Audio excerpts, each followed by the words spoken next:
Good morning. It is 4:59 on Wednesday, September the 4th. I'm Will Puckett. Thank you for tuning in to Mountain News this morning. Yesterday was another warm and sunny day. Let's bring in meteorologist Kelly McShane for a breakdown of what we should expect on this hump day. Kelly, good morning. Good morning, Will. Yesterday was a little bit toasty. Today, it's going to be a little bit warm once again, but big changes are on the way. But to start off this morning, let's get you out the door. We are seeing those temperatures in the low 60s for some, but upper 60s for a lot of us. 68 in Pikeville, Prestonsburg, Jackson, and Hazard. So a little bit on the warm side as we start off our day. Over into Whitesburg, we're looking and not too much fog out there this morning, so definitely in good shape over there. Here is that visibility, though. A few places into Harlan and Bell counties looking at less than 1 mile of visibility. So especially to the southeast, just be a little bit careful on the roadways, but overall a little bit less fog than yesterday. Will, I'll have those week temperatures heading into the end of the week and here in just a little bit. All righty, Kelly, thank you. Well, images emerging from the Bahamas show widespread devastation from Hurricane Dorian. Thousands of homes have been destroyed or damaged, and people have been using watercraft to try to rescue residents stranded by those floodwaters. The storm is expected to spare Florida a direct hit, but could make landfall in the Carolinas later this week.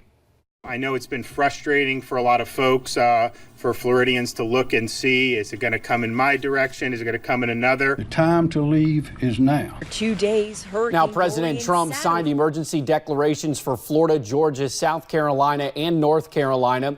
The Walt Disney Company has donated $1 million to relief efforts in the Bahamas. A retired Kentucky State Police trooper is dead this morning. Yesterday, 43-year-old Lord Holliday died in a crash on the Hal Rogers Parkway. Troopers say Holliday lost control of his vehicle and crossed the center line, hitting a commercial truck head-on. Holliday worked much of his career with the KSP at the Harlan Post. Many in the area are mourning his loss this morning, including his fellow troopers who responded to the call. It's kind of surreal when you get caught in an accident, you know, and you're going through the vehicle and you see it's one of you, a fellow brother in gray. Even though he was retired, he was still a Kentucky State Trooper.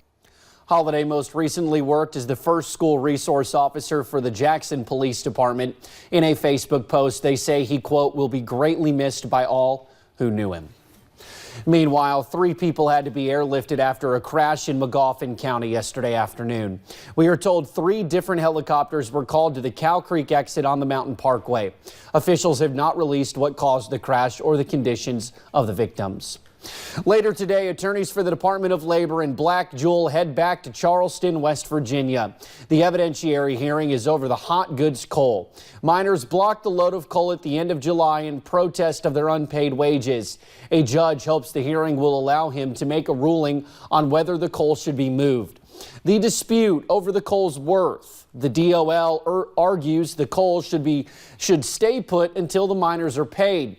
The hearing begins at 2 and is expected to last at least 2 days. Meanwhile, this morning, the murder trial of this man, Joshua Davenport, resumes in Laurel County. He is accused of killing his wife. Police say Davenport told them at the time that his wife, Stephanie, committed suicide. She was found dead in March of last year, shot twice. Prosecutors say Davenport shot and killed his wife after an argument. Frankfort police are still looking for a suspect involved in a deadly shooting. 25-year-old Anthony Hendricks Jr. was killed at East Frankfort Park. 2 other people were shot. They were all there for a Labor Day party. The DJ tells us about 150 people were there at the time. He says when someone started firing, everyone ran. Well, Governor Bevin will make several stops in eastern Kentucky today. The first will be in Hazard, where we are told there is going to be a major jobs announcement at the Perry County Library. I will be in attendance. You will be able to watch that live on WYMT and WYMT.com beginning at 9. We are also told the governor will be in Leslie and Knox counties later in the day for transportation funding announcement. Well, school safety is a big focus for state leaders. It is why they pushed for a new state law that has protections for students across Kentucky. One of those additions is a school security marshal. While the position of Kentucky school security marshal is a new one, the man filling that role is not new to policing in public schools. Ben Wilcox became a school resource officer in 1999 and went on to train officers at the Department of Criminal Justice Training. Now he is tasked with hiring compliance officers to make sure public schools are following mandated practices such as locking doors, buzzing people in, and checking IDs before letting students be checked out. We're not looking for just compliance. What we're looking for is best practices. So if we've got a school that's doing a fantastic job in one set of safety regulations or security, and we can highlight that. When asked about the several incidents involving weapons on or near schools so far this year, Wilcox says this means the system is working because students were willing to tell someone what they had seen. A big day yesterday for the City of London as they will now officially take over the Levi Jackson State Park.